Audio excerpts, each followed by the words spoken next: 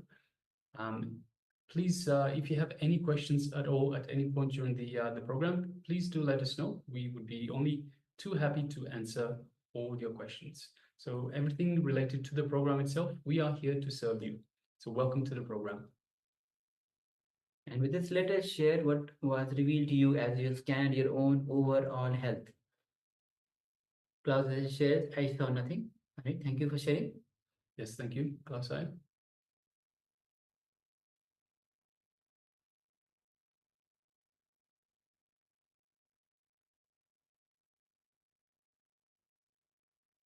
So requesting all participants that took part in this power manifestation, please let us know your experience as part of this power manifestation, the power of body scanning. So in this round, we scanned the health, the general health of our own lungs.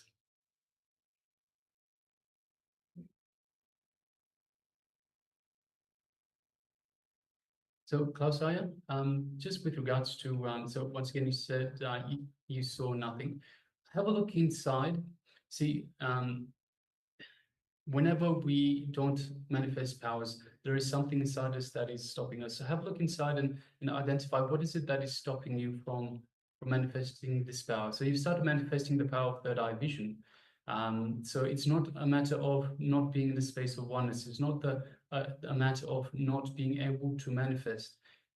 So there is something that is blocking you from being able to manifest. If you can manifest one power, you can manifest another power as well. The issue is, so different powers are affected by different patterns, different incompletions that we have within ourselves. So have a look inside and see what is it that is stopping you.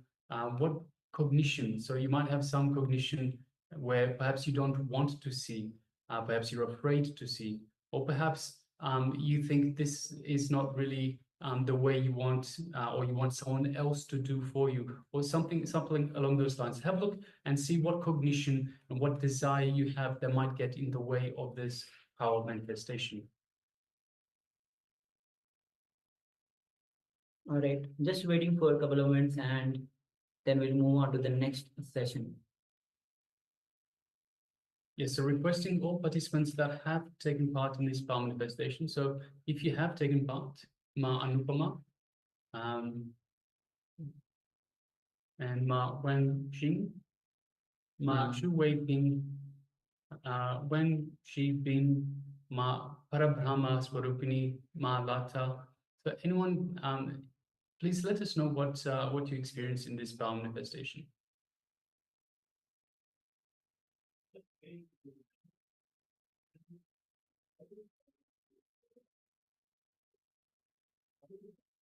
And of course, we have a lot of participants that have their cameras switched off at the moment, requesting, please everyone switch on your cameras and be available in this, in the camera frame. So this is the two-way program. This is where we interact with each other. So we see who we're speaking to, you see who you're speaking to, and we can much easier address your questions, your queries, and we can much easier tailor the program to your needs. So also requesting you to please interact, ask questions, anything that you don't understand. So especially the program is generally based with every piece of information we built on the previous one. So it just builds on, builds on, builds on. If you miss out on the very bottom one, the information that is the base information, then you might not be able to build the right cognitions, the right information as we go further through the program. So requesting, if you have any questions at any point, please do not hesitate, do not wait. Don't wait and say, maybe the question will be answered later. The answer will be, the question will be answered when you ask it. And of course, you ask questions, the questions you have, some other person might also have, but they're also, for some reason, restricting themselves from asking. So please make sure that you do interact, you do ask the questions, so this way we can answer your questions, we can build the right structure with the right information at the right time. And we are here, as I mentioned, we are here to serve you. Right. We have Malata who shares round white line only comes Swami and my cough breathing sense healed. Oh, awesome. Yes, So very thank you much for sharing. Malata. Yes, thank you for sharing. And are you sharing that my cough breathing sense has healed? Great. So whenever you manifest power, uh, when you go deep into the manifestation of overall body scanning, not only you scan, you start to heal also. Swamiji says very beautifully. When you, of course, you can scan your own health as self-diagnosis. When you are in touch with the nature, when you are in oneness, the moment you are in oneness, you are able to scan yourself and you can scan your own body. So this is very good, sharing. Thank you for sharing that you have healed your cough breathing sense. And also, thank you for sharing, because this is an example and encouragement and inspiration for others participants as well to go more deeper as you are manifesting this power. The more you look inside you, the more you scan and go deeper, look inside, have the declaration to Swamiji that I will be scanning, going to be much deeper into it. So as you go deeper, you'll be able to scan more, and that is going to open up, that it will going to reveal itself. As Swami says, when you pay attention to anything, when you start scanning, and when you go deeper into it, it will reveal itself. And my right side eyebrow gets pain and healing. Awesome. Yes, thank you. Thank you for sharing, Ma. So as you scan, it was paining and started healing as well. That's awesome sharing. And requesting other participants as well, like we have Ma Anupama, Ma Parabrahm Swarupini, Joving, Ma S Yin Z, Ma Wang Ziben, Zheng Huan Fin, Ma Xia Sen Lan. So have your full presence. When you are fully present, not only you'll be able to scan, you'll be able to heal as well, as we just saw Manata is doing that. So just being in the Zoom is great. You're attending the session, or even we don't know that you are attending the session. So make sure that you are available throughout the sessions, attending to each of the power manifestation, each of the Jnana segments, each of the internalization exercise, doing these internalization exercises. When you internalize these powerful truths, clicks it within you. When there is a shift within you, then automatically it is reflected as a power manifestation. All right. So with this, we'll be moving on to the next session, which is going to be on ahimsa. So ahimsa, Swami says that ahimsa, the non-violence, makes the life surrender to you. So when you are in ahimsa, automatically the surrender grows in you, and you drop your I and mind. So let's take a moment, and we'll be entering into this revelation by Swamiji on non-violence, ahimsa. So please come to the space of listening, and also requesting all the participants to be available in the camera, and also to have the pen and paper with you to write down the powerful clicks, understanding powerful truths that Swamiji is revealing, so that when you understand these, when you note down, you'll start to apply these things in your life. So be ready with the pen and paper. Make sure that you write it down. And now let's enter into this revelation by Swamiji on non-violence.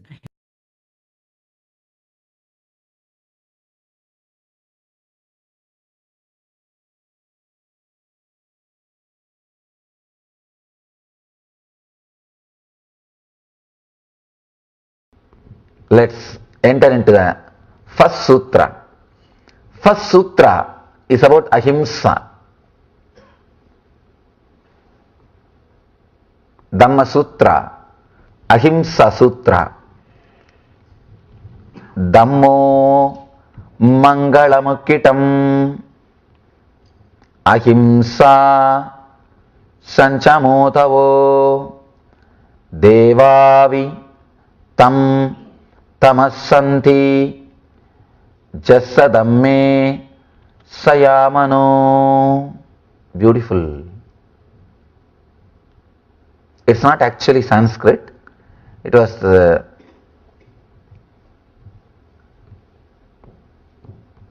Sanskrit which was used in those days by common people. It's like a spoken Sanskrit. We call the different word Pali. All these words are used to name this language. There are a few more names, but this is not Sanskrit. It's a common man's language. Sanskrit was used only by Pandits. Buddha and Mahavir, both of them used the language used by common people. They wanted to reach common people. They wanted to express the truth. See, they are not interested in showing themselves as a great people. They are interested only in the truth. So they have worked towards reaching the truth to more and more people. Let me give the translation. What's the most superior dharma? Ahimsa is the most superior dharma. A person who has established himself in ahimsa, even the devatas salute him. Understand, ahimsa is the first step towards non-possessiveness. That is why Mahavira is speaking about ahimsa, then goes to aparigraha. Let us analyze this ahimsa little deeply. He is saying ahimsa sanjamotavo dhammo mangalamukkitam, ahimsa sanjamotavo devavidam namassanti jasadamme sayamano. What is the most superior dharma? Ahimsa is the most superior dharma. Person who has established himself in ahimsa, even the devatas salute him. Ahimsa is the most superior dharma. That's the truth. Understand, you can drop any dharma, but ahimsa is a dharma which you can't drop. It is the basic understanding for human beings to coexist, to live together.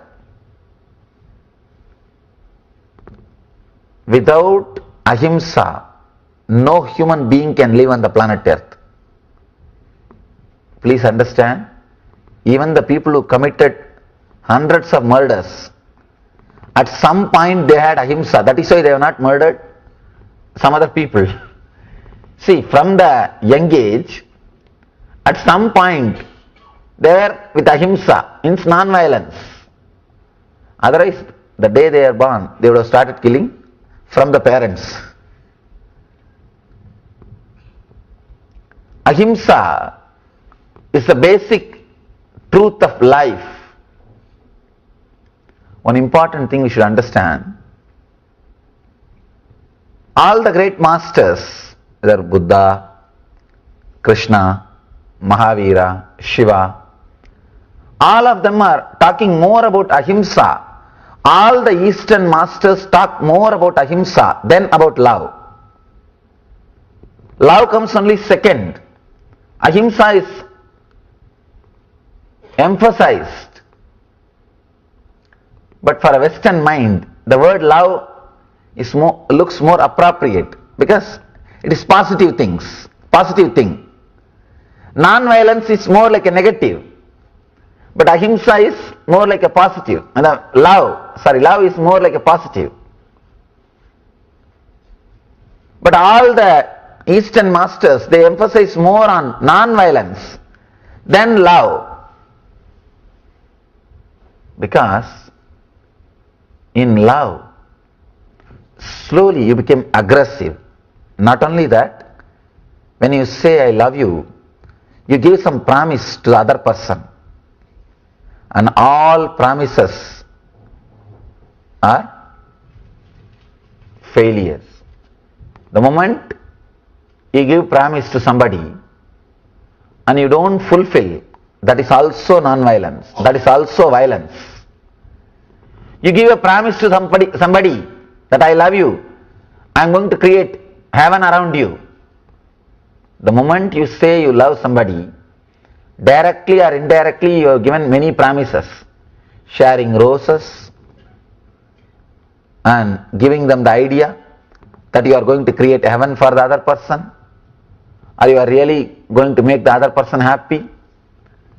You have given so many ideas to the other person, and when you don't fulfill, it is violence. With non-violence, you are very clear. When you start, you are very clear. I can say only one thing, I will not hurt you. That's all. So the right way to start love is non-violence, not love. Love will happen when you really experience non-violence. And you cannot make love happen. No. You can work only in the direction of non-violence. Love will happen as a byproduct.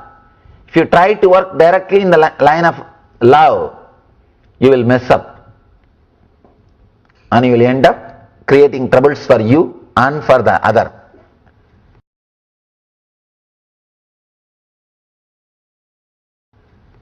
Non-violence, ahimsa, such a powerful dharma. I always tell people, even in my ashram, see, there is nothing, no rule which will take you away from enlightenment. To tell you honestly, even all so-called morality, everything is only a social rule. There is only one dharma, one rule, which is directly connected to consciousness. Understand? All dharmas are based on conscience. Means your mind, conscience, which will change in every century. In some part of the planet Earth, eating vegetarian food is the only right thing. And in some other part, you can eat non-veg. That's perfectly alright. The social rules always change. Morality has no solid base on consciousness. There is no dharma which is directly connected to consciousness. All dharma, all morality is related only to your conscience. Means the society. If you change the place where you live, the morality changes. It is just like a constitution of every country, law. It is just a social law. But there is one dharma, one truth, which is directly related to consciousness, which is universal. That is ahimsa. That is why we say ahimsa paramo dharmaha. That is the ultimate dharma, most superior dharma. Non-violence is the paramo dharma. See, unless you learn, you imbibe the idea of non-violence, you can't live on the planet Earth. It is a simple, basic, preliminary understanding to live and let live, to coexist on the planet Earth. There is a beautiful sutra in Patanjali which says, ahimsa pratishtaya vairatyagaha. Amazing sutra. He says, if you are established in ahimsa, in front of you all enmity disappears. There are thousands of stories.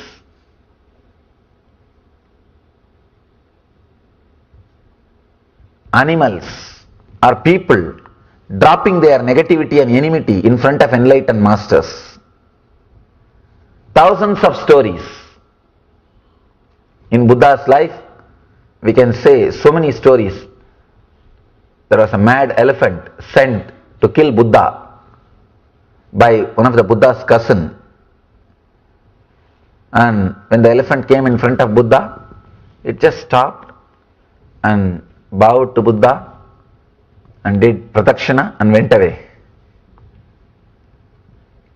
The other day I was reading an article. One scientist was trying to fix some electrodes in the brain of the animals and manipulate it. There is a beautiful article, I was reading about it. He activated an electrode which creates anger, and the bull became mad. And after a few minutes, when it was about to jump on him, he just activated another electrode and the bull becomes just silent and sat.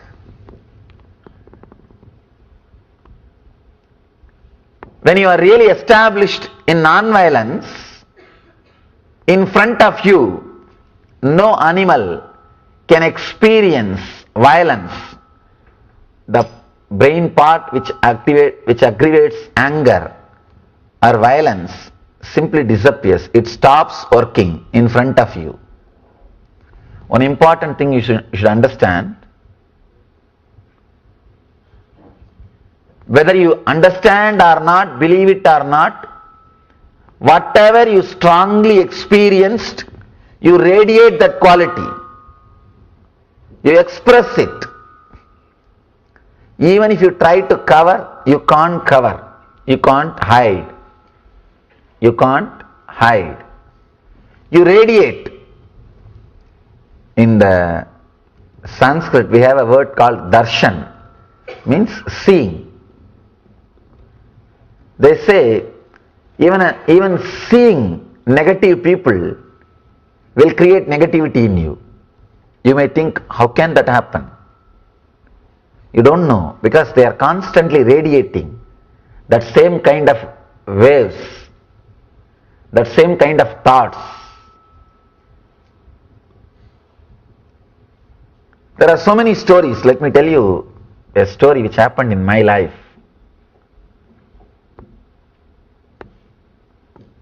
I was staying in a forest in South India after my experience of the spiritual enlightenment, and one evening I was just sitting and relaxing. There was no thought, just deep silence. It was a forest and a small hillock was there. I was sitting near that hillock, forest, just a complete silence. No thought. Eyes are open but no thought. There was no clutching, means the chain of thoughts. Just I was completely relaxed. There was a big snake in front of me, lying more than 3-4 hours, just 1 feet away. But I did not have a thought, it's a snake, it is dangerous to my life, all those things. As long as I did not have the thought it's a snake, snake did not have a thought I am a man and dangerous to its life. And after few hours, as usual, slowly mind comes down from that beautiful silence, intense silence. Slowly, when a thought started raising, when a mind started clutching, when the first thought came, oh, there is a snake. The moment I got the idea, snake got the idea, there is a man.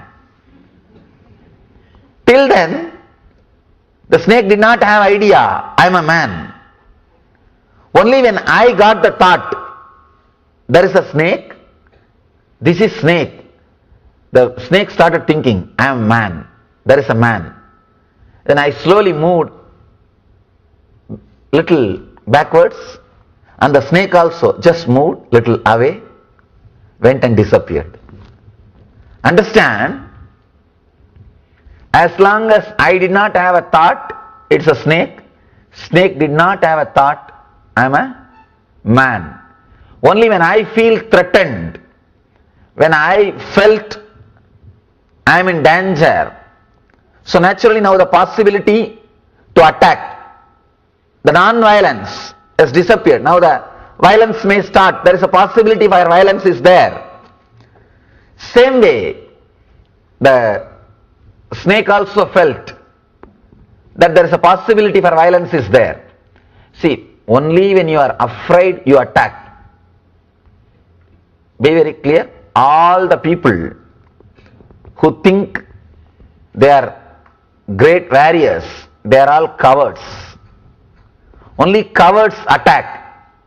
Mahavira never attacks. Mahavira means the ultimate warrior. He never attacks. If you are attacking the other person, you are afraid that he may kill you. You want to kill him before he kills you, that's all. See, all the wars are created only by cowards, not by courageous people. Just they want to kill the other person before they are killed, that's all. That is the truth.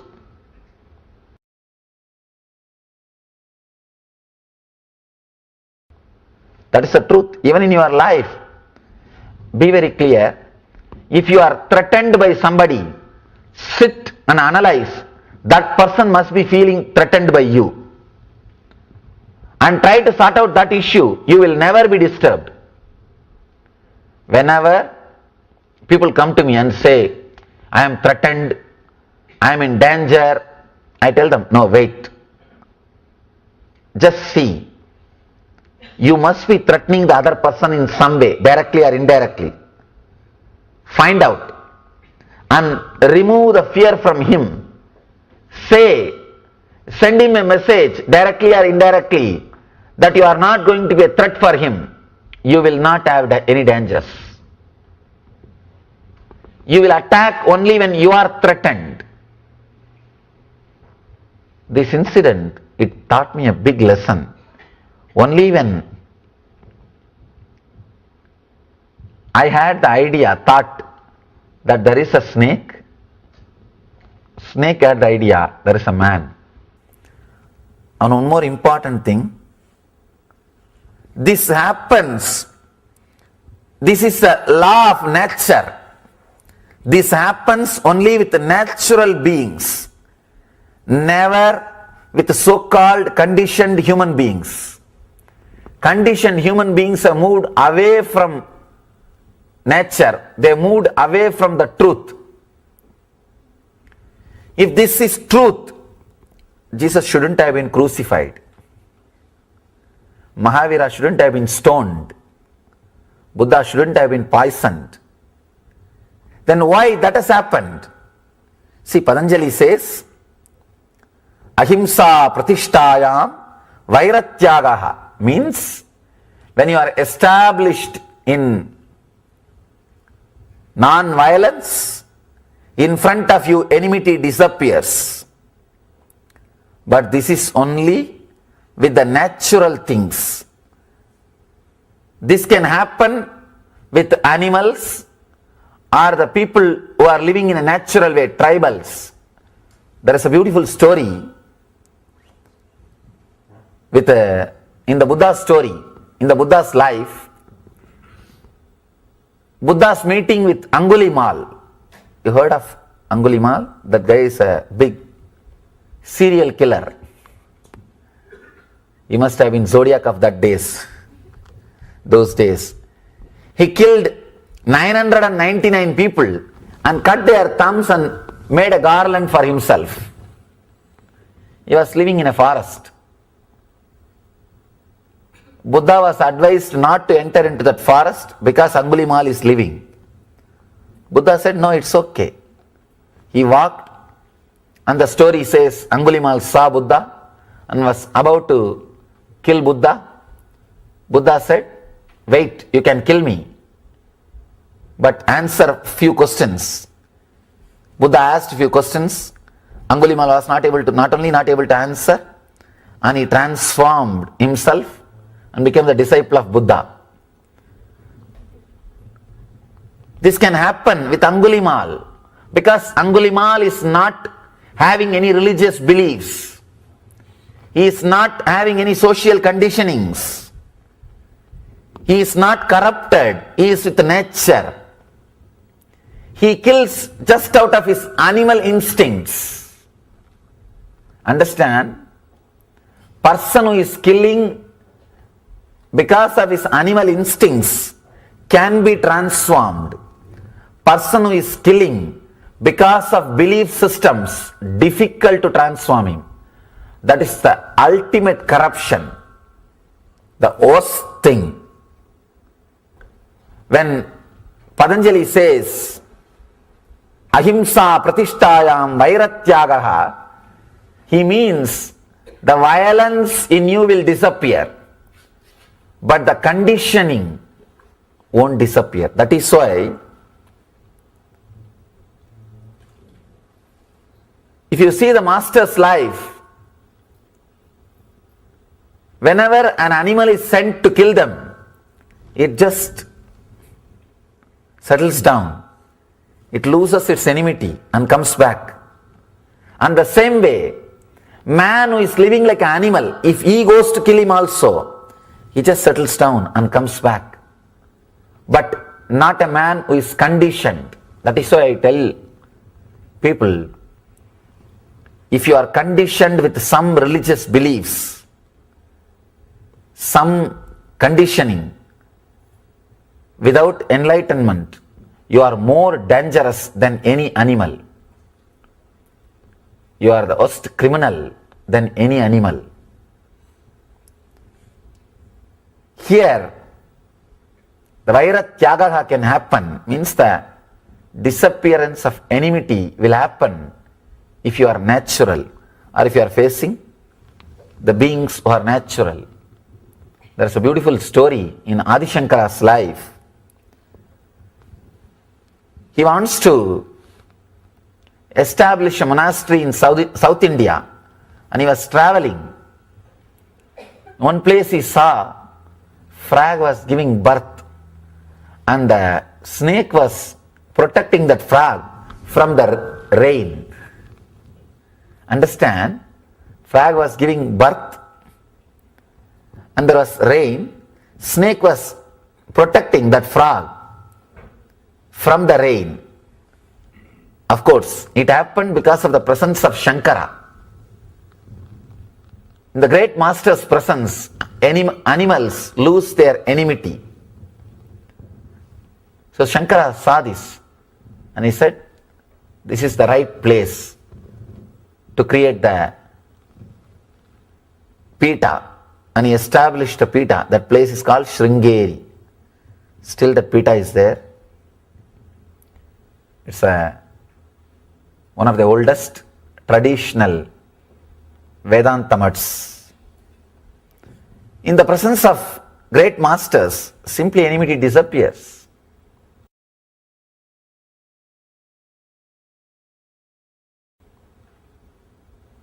When you are established in ahimsa, non-violence, naturally the non-possessiveness starts expressing through you. The person who is established in himself in ahimsa, even the devatas salute him. Because, understand, even devatas are not completely established in ahimsa. If you are established in ahimsa, you will become enlightened, not as a devata. Devata is a being whose thought per second has come down little bit, who can enjoy little more pleasures. Devatas means angels. Angels are not gods. Word devata should not be translated into God. It should only be translated as angels. These devatas, even they are not completely enlightened. So when you really establish yourself in ahimsa, you become enlightened. Even devatas, the angels, worship you, respect you, and they offer their very being. They surrender at your feet. There are so many stories. Devatas coming and respecting, serving the enlightened beings. Ahimsa is such a dharma. Actually, you can live without any dharma if you hold on to just ahimsa, not hurting others physically, mentally, and verbally. This is enough. Nothing else is necessary. Just this one dharma, very clear, that I will not hurt others through physically, mentally, or verbally. One more thing, Eastern religions are the only religions. Only they again and again emphasize on ahimsa. Even to spread religions, they do not want killing. Understand?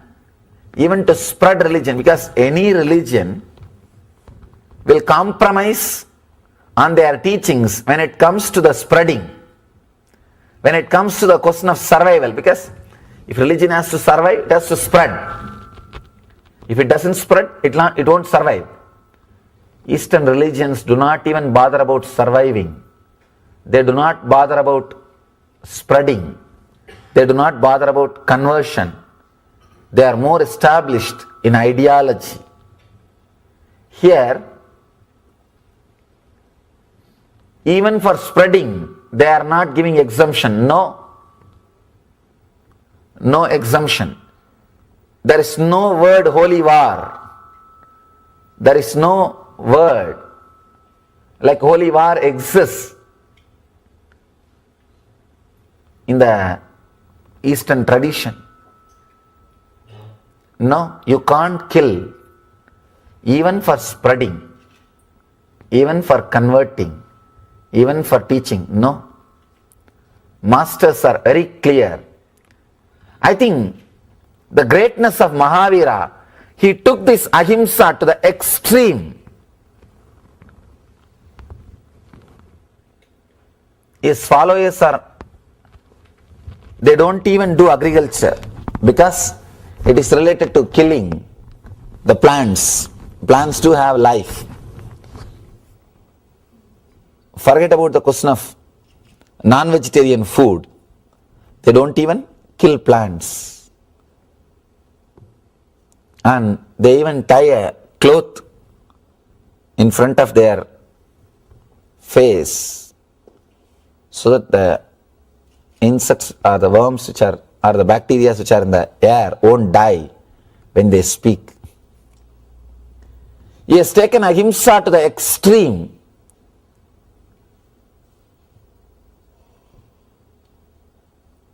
They do not wear silk. They do not wear shoes. They do not encourage, directly or indirectly, any industry based on violence. Anything based on violence is not encouraged by the followers of Mahavira. All they do, all they help directly or indirectly is only towards ahimsa, non-violence.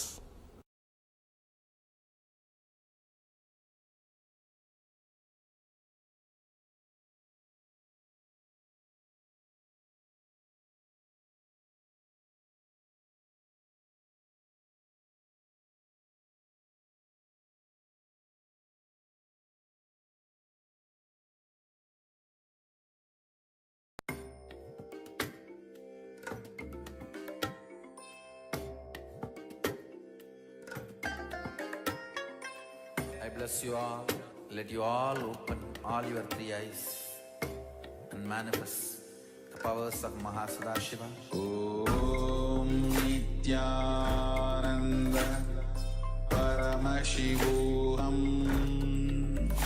Om Nithyananda Paramashivoham.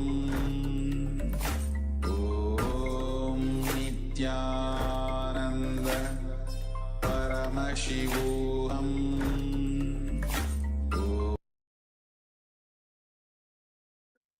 Yes, Nithyananda, all of you. So this is the revelation by Swamiji on ahimsa. Ahimsa paramo dharma. As Swami says very beautifully, ahimsa is the most superior dharma. Ahimsa is the first step towards non-possessiveness. Ahimsa is a dharma which you can't drop. It is a basic understanding to live on the planet Earth. Ahimsa is the basic truth. Swamiji shares his own life story where he was sitting in a forest, being in this unclutched space, and in front of him, snake was there. As long as he was in total unclutched space, even the snake was not aware that somebody is there. The moment thought arose, the moment mind started to clutch, and Swamiji had the idea that he's man. The snake also got the idea that somebody is there, man is there. And he started to run. And Swamiji gives example from the life of Buddha. He shares two stories of Buddha. One with the big elephant and another with the Angulimal. It's quite famous story of Angulimal, especially when he was living in the forest. He was a killer. He had killed 999 people and made a garland out of cutting the finger of people, those who he has killed. So he was looking for one more person, and Buddha was instructed not to go there, but Buddha went. And when he was about to kill, Angulimal was about to kill Buddha, Buddha asked few questions and he was not able to answer, and finally he became a monk. Such is the presence of the enlightened master, and such is the presence of non-ahimsa, because when a person is enlightened, non-ahimsa, non-violence becomes the very part of their existence. And ahimsa is the only way to live on the planet Earth. If there's no ahimsa, then everybody will kill each other and nobody will live. With ahimsa only, one can have the understanding and live. Yes, and Swamiji very beautifully says that the best way for us to all get along, for all of us to survive, is not through competition, but through cooperation. And this comes with ahimsa. And I'd just like to point out, to re-emphasize a point. So if you are established in ahimsa, all enmity in front of you disappears. So with Swamiji's encounter with the snake, so the very thoughts of danger and the possibility of violence awakens the possibility of violence in the other being. So Swamiji also said that this is very much true with nature, with animals and people that live in the nature, tribals and so forth. But it does touch humans as well. So we have later in the program, we'll be looking at how whatever we do affects the other person. So when another person becomes violent or aggressive towards you, it is because they feel threatened. So in the same way, where there's the danger or the possibility of violence, that is where it is awakened in the other person. So it is the very thought of danger, very thought of the possibility of violence that awakens the violence in the other person. And Swamiji also then touched on Mahavira's followers who, so Mahavira, the great enlightened being, the Arihanta, who created the very beautiful space of enlightened beings, enlightened living. His followers don't even do agriculture because it kills plants. So because it kills plants, they don't even encourage or directly directly or indirectly encourage any industry that is based on violence. So that is the level of ahimsa that that are going to the level of ahimsa that Mahavira has instilled in his followers. All right. So next, let's move on to the next segment in our program for today. So we'll be entering into the internalization exercise to conquer life with ahimsa.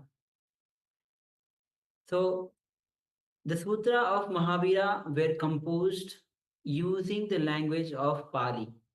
Pali was one of the common language spoken among people. Sanskrit was most among the scriptural language where scriptures were written and spoken.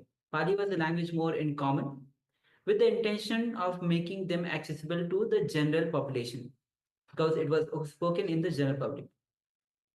Let us once again remind ourselves of these verses and their meaning as we have already gone through a few times. So let's again go through this Sutra of Mahavira. Namo Arihantanam, which means I bow down to the enlightened souls. Namo Siddhanam, I bow down to the liberated souls. Namo Aryanam, I bow down to religious leaders. Namo Vajayanam, I bow down to the religious teachers. Namo Loe Sahunam, I bow to all the monks of the world. Esho Panchanamokaro, these 5 salutations are capable of Swa Pavanasano, destroying all the sins, and this is Mangalacha Swastein, the first happiness among all forms. Padramam Havai Mangalam, of happiness. So, in a way, translation of the whole mantra goes as I bow down to the enlightened souls. I bow down to the liberated souls. I bow down to the religious leaders. I bow down to the religious teachers. I bow down to all the monks of the world. These 5 salutations are capable of destroying all the sins, and this is the first happiness among all forms of happiness. So, we'll be moving to the understanding that going beyond desires will lead to create more wealth. So desire is something which is related to these 3, life, death, and how to go beyond death. Desire itself is life, because without desire for life, you will have no life. If you don't know how to handle desire, you will face death. And if you know how to handle desire, you will go beyond this cycle. That's all. There is no master who did not talk about desire. It is an important subject that every master has to address. In some way, he has to touch on this subject. Today, we will see how the great master Mahavira, so we just mentioned about Mahavira, actually, Swamiji himself mentioned Mahavira and his followers. We'll see how the great master Mahavira handles this subject of desire from different dimensions, different angles that empowers you to create more wealth and to handle it. So first step towards non-possessiveness is ahimsa. So there are beautiful verses, sutras. When you practice them, the result will be totally life transforming. Now the Ahimsa Sutra, which is Dhamma Sutra, is Dhammo Mangala Muktitam Ahimsa Sancha Madavo Devaitam Tamasi Shanti Desha Damai Shayamano. So the translation of this verse is, what is the most superior dharma? Ahimsa is the most superior dharma. A person who has established himself in ahimsa, even the devatas salute. So ahimsa is the basic truth of life. One important thing which you should understand All the great masters, whether Buddha, Krishna, Mahavira, Shiva, all of them are talking more about ahimsa. All the Eastern masters talk about ahimsa more than about love. Love comes only second. Ahimsa is emphasized. But for the Western mind, the word love looks more appropriate because it is a positive thing. Non-violence is more negative. All the Eastern masters emphasize more on non-violence than love because in love, slowly you become aggressive. Not only that, but when you say, I love you, you give some promise to the other person. And all promises are failures. All promises end in failures. The moment you give a promise to somebody and you don't fulfill it, that is also violence. It is a form of violence. So the right way to start love is non-violence, ahimsa, not love. Love will only happen when you really experience non-violence, when you really experience ahimsa. Then love will automatically start happening. You'll experience. You cannot make love happen. No, you can only work in the direction of non-violence. Means you can only work in the direction of ahimsa. Love will happen as a byproduct of non-violence, as a byproduct of ahimsa. If you try to work directly in the direction of love, you will mess it up. So I say it very clearly. If you try to work in the direction of love, you will mess it up and you will end up in creating trouble for yourself and others. So when you are really established in ahimsa, non-violence, no animal experience violence in front of you either. As Swamiji himself shares his story, we just discussed about that, about the snake story where he was in total anxious space. Even snake was in front of him. Snake was not even aware that there is a man there. But the moment a thought arose in him, the moment his mind started to clutch, and Swamiji had the idea that he's a man. The snake also got the idea that there is a man. He got afraid and he started to run. So the part of brain which aggravates anger or violence simply disappears. It works only in front of you. In your life, if you are threatened by somebody, sit and analyze. That person must be feeling threatened by you. Yes, Swamiji said very clearly. If you are threatened by somebody, sit and analyze that the other person will be feeling threatened by you. Sit and analyze, try to sort that out issue, and you will never be disturbed. Did you know Mahavira's followers don't even do agriculture? So this is something that Swamiji just mentioned in the revelations just now. So Mahavira's followers don't even do agriculture because it is related to killing the plants which do have life. So the plants themselves have life and all life is sacred. And they even tie a cloth in front of their face. So Swamiji pointed on this in the revelations as well. They even tie a cloth in front of their face so that the insects or worms or bacteria in the air don't die when they speak. So when we speak, we send out the air that's in our lungs, the moisture and so forth, and that can kill bacteria, insects or worms or anything that might it might land on. So they wear this cloth on their face to make sure that the cloth bears all the air that they speak out, so that way the insects, the bacteria do not die when they speak. They also never wear silk. So if you're aware, silk is from worms. So the worms are being destroyed when the silk is created. So they also do not wear silk. They do not wear any shoes. And of course, they don't wear shoes so they can see where they are stepping, and they don't kill any insects or anything else that is on the ground that we usually carelessly step on with our shoes. And they also encourage they do not encourage directly or indirectly any industry that's based on violence. So no industry based on violence is being supported or is being encouraged by Mahavira's followers. So we'll be entering into the analysis, we'll be entering into the internalization exercise. So have the pen notebook with you, have the pen with you as we enter into this exercise. So the first step is going to be assessing the situation. So think of a particular conflict you had with a person. So just requesting all of you to have the notebook with you, pen and paper with you, and think of a situation where you had to conflict with a person. Analyze exactly what happened in that conflict, what happened in that situation when you had the conflict with that person. Why this person must be feeling threatened,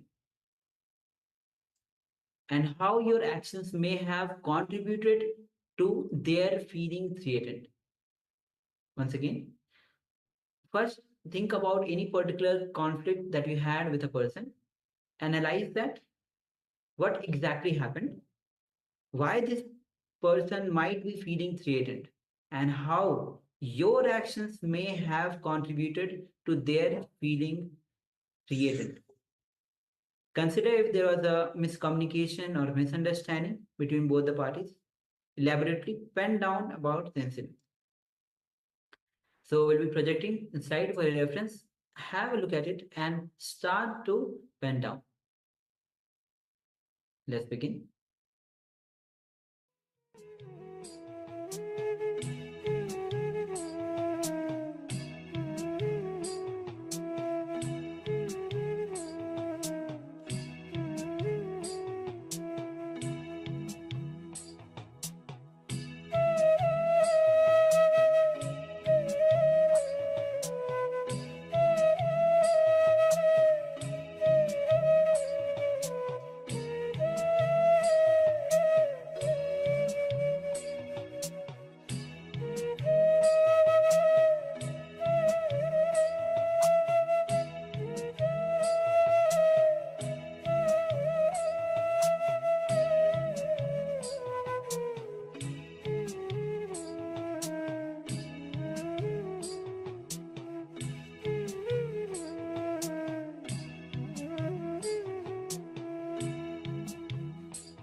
Now let's identify the cause of the conflict.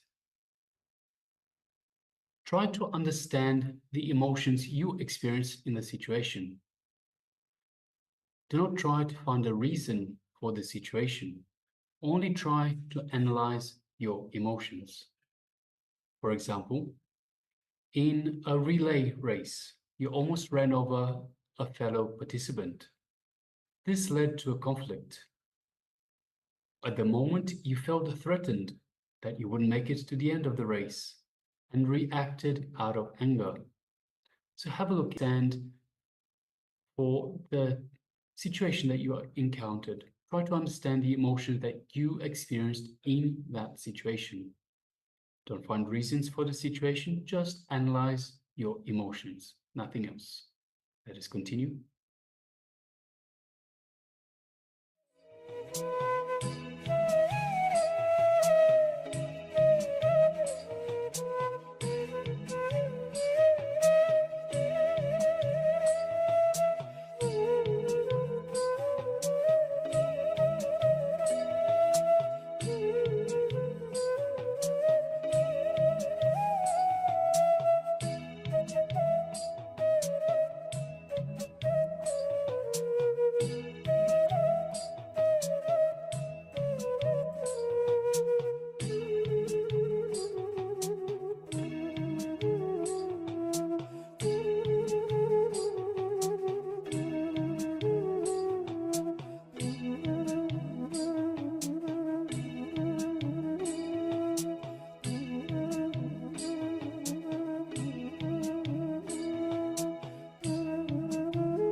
Now, in the third step, reflect on other person's perspective.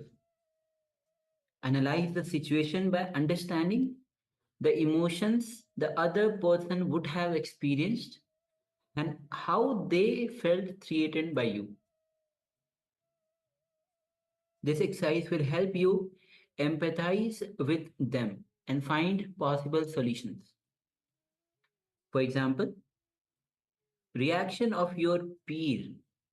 See how they also felt threatened and reacted out of that space. Understanding that the person felt threatened by your reaction. Sort out that issue. Declare to yourself ahimsa parmo dharma. Please continue.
Yes, you can relax now.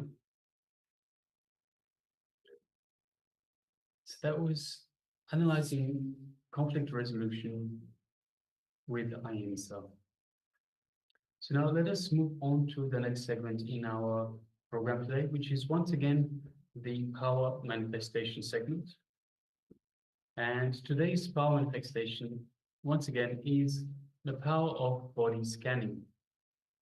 So far we've had a scan of our own overall health, and then we scanned our lungs. Now let us scan our vital signs. So we're talking about the heart rate, blood pressure, body temperature. So you can pick one, two, or perhaps all three, up to you. Let us get ready and get into this power manifestation, the power of body scanning. So in this round, you can, as Maharaj told, you can choose any of them, either the heart rate, blood pressure, body temperature, or even the respiratory rate. So if you have any measurement device for the blood pressure or body temperature or heartbeat, or even the respiratory rate, you can use any of these devices to measure your your related heartbeats or body temperature or heartbeat. Have the initial measurement, note it down. Make sure that you are noting down the initial measurement. Okay, so sorry, it's not about the initial measurement. We'll be doing while scanning. So you'll be scanning the overall health of your vital organs. So these are the vital organs that we have mentioned, which is the heart rate, body temperature, blood pressure, and even the respiratory rate. So you'll be scanning these rates through the power of body scanning. You'll be manifesting this power. So let's take a moment, and now you can sit with your head, neck, spine in a straight line, and you can close your eyes.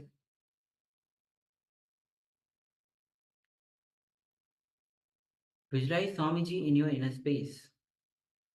His energy flowing throughout entire your whole body, filling up his energy, his superconscious space throughout your trillions of cells, bubbling with energy. His love and compassion is radiating throughout all your body, filling all your inner space. Feel his love and compassion. Be in the space of deep connection with Bhagwan.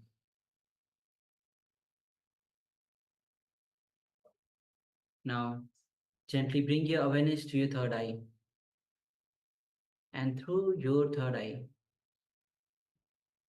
start to scan the overall health of your organs, vital organs.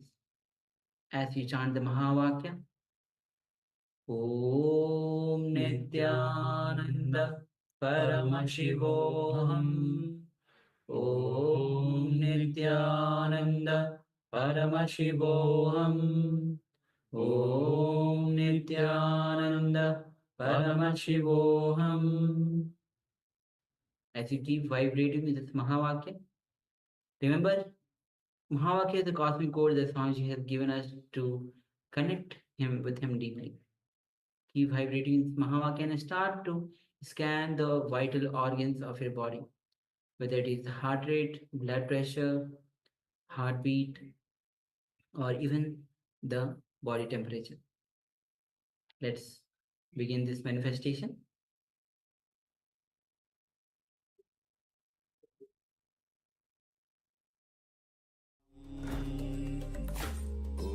Om Nithyananda Paramashivoham. Om Nithyananda Paramashivoham. Om Nithyananda Paramashivoham. Om